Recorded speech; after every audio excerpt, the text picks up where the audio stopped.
এর বিচার না হওয়া পর্যন্ত আমরা হবিগঞ্জে আছি।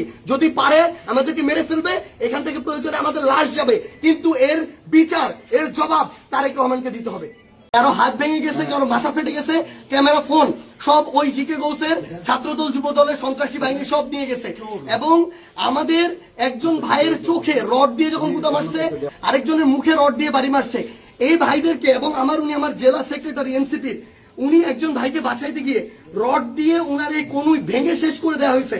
আপনারা একটু কাছে নিয়ে আসেন, আপনারা যদি দেখেন যে এখানে উনার হাতটার কি অবস্থা হয়েছে, এই জায়গায় মানে এটা ধরার মতো কোনো অবস্থা নেই। এখানে মাথায় এই যে রড দিয়ে প্রত্যেকটা জায়গায় বাড়ি মারছে।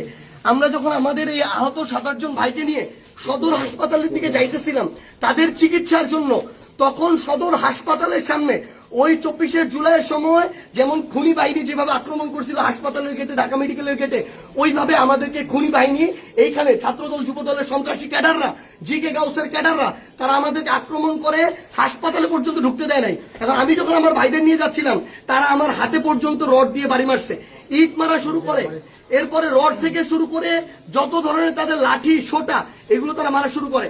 এবং ওইখানে আমাদের ছাত্র শক্তি, যুব শক্তির, এনসিপি অনেক ভাইকে তারা ওইখানে মানে ওই সবার সামনে ওইখানে পিটায়। এবং আমরা এখানে পুলিশ দেখলাম, আমাদের সামনে থাকা তো দূরের কথা, আমাদের সাথে থাকা তো দূরের কথা, এত বড় হামলার পরে তারা পিছনে দাঁড়ায় দাঁড়ায় নাটক দেখতেছে। এই ছিল অবস্থা। এই যদি হয় বাংলাদেশের অবস্থা, তাহলে তারেক রহমানকে জবাব দিতে হবে। এটা কি তারেক রহমানের সন্ত্রাসী বাহিনী, যেই বাহিনী মানুষের উপরে এইভাবে শুধুমাত্র ডিমোট করার কারণে, সমালোচনা করার কারণে এভাবে আক্রমণ করতেছে? সালাউদ্দিন আহমেদকে জবাব দিতে হবে।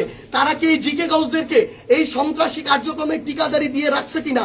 এর বিচার না হওয়া পর্যন্ত আমরা হবিগঞ্জে আছি। যদি পারে আমাদেরকে মেরে ফেলবে, এখান থেকে প্রয়োজনে আমাদের লাশ যাবে, কিন্তু এর বিচার, এর জবাব